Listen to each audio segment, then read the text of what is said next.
গুৰুত্বপূৰ্ণ খবৰ লৈ আহিবৰ কাৰণে চেষ্টা কৰিছো অসমবাসীয়ে যেটো কথা ভাবি আছিল যে পঞ্চায়ত নিৰ্বাচন কেতিয়া হ'ব কেতিয়া ৰাজ্যত পঞ্চায়ত নিৰ্বাচন অনুষ্ঠিত কৰা হ'ব সেই প্ৰশ্নৰ উত্তৰ ইতিমধ্যে হিমন্ত বিশ্ব শৰ্মাই দিলে পঞ্চায়ত নিৰ্বাচনৰ অধিঘোষণা কেতিয়াকৈ জাৰি কৰিব দিন বাৰ ঠিক কৰিলে তাৰিখ ঠিক কৰিলে অধিঘোষণা জাৰি কৰিবলৈ কেৱল মাত্ৰ এতিয়া বাকি পঞ্চায়ত ঘোষণা কৰা হৈছে পঞ্চায়ত নিৰ্বাচনৰ অধিঘোষণা জাৰি কৰাৰ তাৰিখ আৰু ইতিমধ্যে মৰিগাঁৱৰ কেবিনেট বৈঠকৰ পিছত সংবাদ মাধ্যমৰ সন্মুখত ঘোষণা কৰিছে পঞ্চায়ত নিৰ্বাচনৰ অধিঘোষণা জাৰি কৰাৰ তাৰিখ আৰু ঘোষণা কৰা তাৰিখৰ দিনাই অধিঘোষণা জাৰি কৰিব ৰাজ্যত আৰু তাৰ পিছতেই অতি শীঘ্ৰেই পঞ্চায়ত নিৰ্বাচন অনুষ্ঠিত হ'ব ৰাজ্যত আৰু এই মুহূৰ্তত কোন তাৰিখে পঞ্চায়ত নিৰ্বাচনৰ অধিঘোষণা জাৰি কৰিব সবিস্তাৰে খবৰ লইবৰ কাৰণে চেষ্টা কৰিছো এই মুহূৰ্তত আটাইতকৈ গুৰুত্বপূৰ্ণ খবৰ ঘোষণা কৰা হ'ল পঞ্চায়ত নিৰ্বাচনৰ অধিঘোষণা জাৰি কৰাৰ তাৰিখ এই মুহূৰ্তত আটাইতকৈ গুৰুত্বপূৰ্ণ খবৰ মাৰ্চতে জাৰি কৰা হ'ব অধিঘোষণা জাৰি কৰাৰ তাৰিখ ইতিমধ্যে ঘোষণা কৰিছে ৰাজ্যৰ মুখ্যমন্ত্ৰী ডক্টৰ হিমন্ত বিশ্ব শৰ্মাই 18 মাৰ্চত জাৰি কৰিব পঞ্চায়ত নিৰ্বাচনৰ অধিঘোষণা 18 মাৰ্চত জাৰি কৰিব পঞ্চায়ত নিৰ্বাচনৰ অধিঘোষণা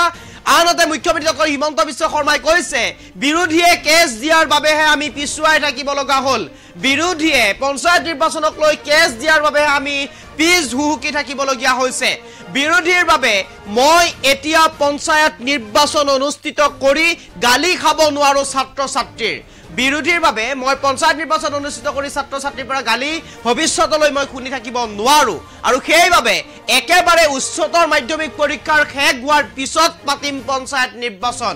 যিদিনাখনে উচ্চতৰ মাধ্যমিক পৰীক্ষা শেষ হ'ব সেই দিনটোৰ পিছৰ দিনটোতেই অধিঘোষণা জাৰি কৰা হ'ব উল্লেখযোগ্য যে মাৰ্চৰ 17 তাৰিখলৈ আছে উচ্চতৰ মাধ্যমিকৰ পৰীক্ষা আৰু উচ্চতৰ মাধ্যমিকৰ পৰীক্ষা 17 তাৰিখলৈ যেতুকে আছে 17 তাৰিখে শেষ হ'ব মাৰ্চৰ উচ্চতৰ মাধ্যমিকৰ পৰীক্ষা আৰু 18 তাৰিখৰ দিনাই ৰাজ্যত অনুষ্ঠিত হ'ব পঞ্চায়ত নিৰ্বাচনৰ অধিঘোষণা ৰাজ্যত জাৰি কৰা হ'ব পঞ্চায়ত নিৰ্বাচনৰ অধিঘোষণা মুখ্যমন্ত্ৰী ডক্টৰ হিমন্ত বিশ্ব শৰ্মাৰ যি বক্তব্য সেই বক্তব্যৰ পৰা ইতিমধ্যে গম পোৱা গৈছে যে 18 তাৰিখে অৰ্থাৎ মাৰ্চৰ 18 তাৰিখে পঞ্চায়ত নিৰ্বাচনৰ অধিঘোষণা জাৰি কৰিব কিয়নো উচ্চতৰ মাধ্যমিকৰ পৰীক্ষা ৰাজ্যত অনুষ্ঠিত হ'ব 17 মাৰ্চলৈ আৰু মুখ্যমন্ত্ৰীয়ে কোৱা অনুসৰি 17 মাৰ্চৰ পিছতে উচ্চতৰ মাধ্যমিকৰ পৰীক্ষা শেষ হোৱাৰ পিছৰ দিনাই অধিঘোষণা জাৰি কৰা হ'ব আৰু সেইমতে যদি চাবলৈ যোৱা যায় তেনেহলে 17 মাৰ্চলৈ পৰীক্ষা আছে উচ্চতৰ মাধ্যমিকৰ আৰু 18 মাৰ্চ তাৰিখে ঘোষণা কৰা হ'ব জাৰি প্ৰেৰণ কৰা হ'ব জাৰি ঘোষণা কৰা হ'ব পঞ্চায়ত নিৰ্বাচনৰ অধিঘোষণা জাৰি কৰিব আৰু 18 তাৰিখে কৰিব আৰু হেয়া ইতিমধ্যে স্পষ্ট হৈ পৰিছে ৰাজ্যৰ মুখ্যমন্ত্ৰী ডক্টৰ হিমন্ত বিশ্ব শৰ্মাৰ পৰা আৰু মৰিগাঁৱৰ কেবিনেট বৈঠকৰ পিছতে এই ঘোষণা কৰিছে সংবাদ মাধ্যমৰ সন্মুখত 18 মাৰ্চত জাৰি কৰিব পঞ্চায়ত নিৰ্বাচনৰ অধিঘোষণা আৰু পঞ্চায়ত নিৰ্বাচনক লৈ ইতিমধ্যে দুধুৰ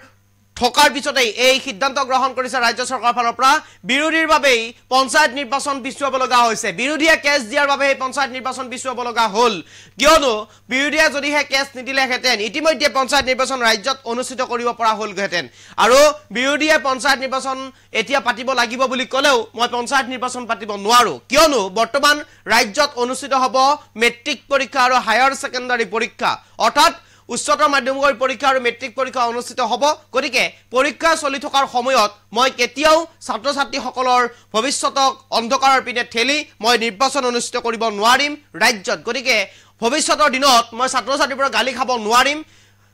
আৰু সেইবাবে মই একেবাৰে পৰীক্ষাৰ শেষত যেতিয়া পৰীক্ষা শেষ হ'ব পৰীক্ষা শেষ হোৱাৰ পিছতেই মই ৰাজ্যত পঞ্চায়ত নিৰ্বাচন অনুষ্ঠিত কৰিম গতিকে পঞ্চায়ত নিৰ্বাচন অধিঘোষণা জাৰি কৰিম বুলি ইতিমধ্যে উল্লেখ কৰিছে মুখ্যমন্ত্ৰী ডক্টৰ হিমন্ত বিশ্ব শৰ্মাই আৰু উচ্চতৰ মাধ্যমিক পৰীক্ষাৰ শেষত পিছৰ দিনাই অধিঘোষণা জাৰি কৰিব অৰ্থাৎ 17 মাৰ্চলৈ পৰীক্ষা আছে 18 মাৰ্চ তাৰিখে ৰাজ্যত অনুষ্ঠিত কৰিব পঞ্চায়ত নিৰ্বাচনৰ অধিঘোষণা জাৰি কৰিব ৰাজ্যত আৰু ইতিমধ্যে এই কথা ঘোষণা কৰিছে মুখ্যমন্ত্ৰী ডক্টৰ হিমন্ত বিশ্ব শৰ্মাই এই মুহূৰ্তত মন্তব্য আছে শুনাব বিচাৰিছো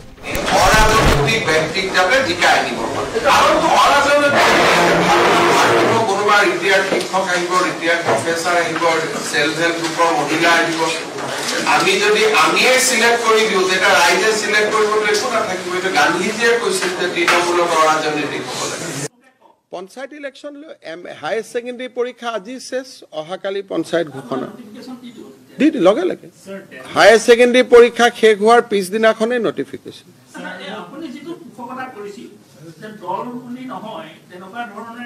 চাওক মই নিজে ৰাইজক আহ্বান জনাম যে পঞ্চায়তৰ সদস্য আৰু সভাপতিৰ পোষ্টত যাতে বিজেপি দলে কোনো ইণ্টাৰফেয়াৰ নকৰে আৰু আমি অৰাজনৈতিক ব্যক্তিক যাতে জিকাই আনিব পাৰোঁ কাৰণটো অৰাজনৈতিক হলেহে ভাল মানুহ আহিব কোনোবা ৰিটায়াৰ্ড শিক্ষক আহিব ৰিটায়াৰ্ড প্ৰফেচাৰ আহিব সেল্ফ হেল্প গ্ৰুপৰ মহিলা আহিব আমি যদি আমিয়ে সিলেক্ট কৰি দিওঁ তেতিয়া ৰাইজে সিলেক্ট কৰিবতো একো নাথাকিব এইটো গান্ধীজীয়ে কৈছিল যে তৃণমূলত অৰাজনৈতিক হ'ব লাগে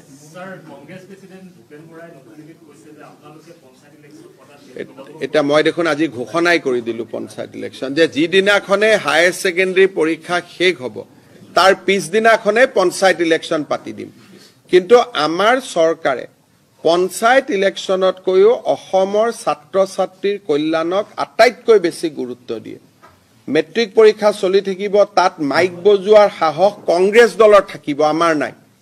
হায়াৰ ছেকেণ্ডেৰী পৰীক্ষাত চেণ্টাৰ এটা চলি থাকিব গাঁৱত সন্মুখত ৰাজনৈতিক দলৰ মিটিং কংগ্ৰেছে কৰিব পাৰিব আমি কৰিব নোৱাৰো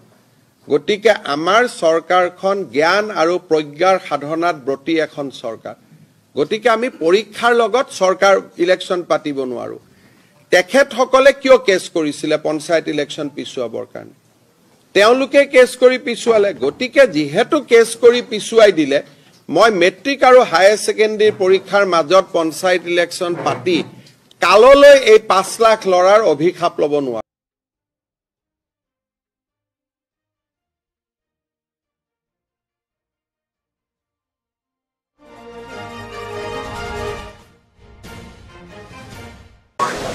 আৰু আমি অৰাজনৈতিক ব্যক্তিক যাতে জিকাই আনিব পাৰোঁ সিলেক্ট কৰি দিওঁ তেতিয়া ৰাইজে সিলেক্ট কৰিবতো একো নাথাকিব এইটো গান্ধীজীয়ে কৈছিল যে তৃণমূলত অৰাজনৈতিক হ'ব লাগে পঞ্চায়ত ইলেকশ্যন লৈ হায়াৰ ছেকেণ্ডেৰী পৰীক্ষা আজি শেষ অহাকালি পঞ্চায়ত ঘোষণা দি লগে লগে হায়াৰ ছেকেণ্ডেৰী পৰীক্ষা শেষ হোৱাৰ পিছদিনাখনে নটিফিকেশ্যন